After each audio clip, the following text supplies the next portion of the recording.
Les Français sont asphyxiés. Les Français sont inquiets. Les Français aujourd'hui, ils ont la chair fiscale à vivre.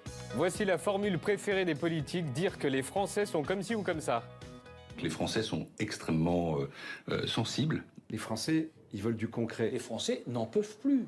Alors la formule est simple, pour toucher au plus proche de vous, on fait une généralité, les Français, un truc qui marche surtout, en général négatif, pour ensuite dire que moi j'ai la solution concrète à votre problème. Exemple. Les Français sont très inquiets. Oh mais c'est vrai, je suis inquiet, car, et vous avez forcément une raison d'être inquiet. Il y a une difficulté logique à partir d'un cas singulier pour argumenter. Et la généralisation hâtive ou abusive se présente ainsi. On a vu quelque chose se produire une fois ou deux, on en conclut que ça se passera toujours ainsi. Par exemple, si je dis, tiens, cette poule-là qui est dans le décor, elle est verte. Donc toutes les poules qui sont dans le décor sont vertes. Eh bien, je commets une généralisation hâtive, car je me base sur une seule observation.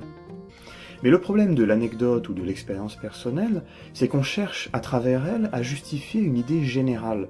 Or, l'anecdote ou l'expérience personnelle est un cas particulier, ou plus exactement un cas singulier. Je vous fais un tableau pour vous fixer la terminologie. Alors si on va de bas en haut, on a d'abord le singulier, c'est ce qui est valable pour un seul cas. Donc par exemple, si on a un ensemble de 100 objets, c'est ce qui sera valable pour un seul de ces objets. Le particulier désigne ce qui est valable pour quelques cas ou certains cas. Donc sur un ensemble de 100 objets, tant qu'on est en dessous de 50, on est dans le particulier. Ensuite on franchit le cap de la moitié, c'est-à-dire 50 objets. Le général, quant à lui, désigne ce qui est valable pour la plupart des cas, c'est-à-dire pour la majorité des cas. Dans notre ensemble, tout ce qui vaut jusqu'à 99 cas inclus.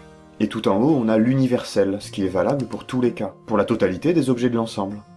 Alors ce qu'il y a d'intéressant avec ce tableau, c'est que si l'on montre que quelque chose est vrai au niveau supérieur, on peut en déduire que c'est vrai pour les niveaux inférieurs. Par exemple, si je dis que la majorité des poules dans le décor sont grises, je peux en déduire que certaines poules dans le décor sont grises. Mais le chemin inverse n'est pas valide. Ce n'est pas parce que j'ai montré que quelque chose est vrai pour un niveau inférieur que je peux en déduire que c'est vrai pour des niveaux supérieurs. Par exemple, si je dis que certaines poules dans le décor sont grises, je n'ai pas le droit d'en déduire que toutes les poules dans le décor sont grises. En l'occurrence, il y en a au moins une qui est verte.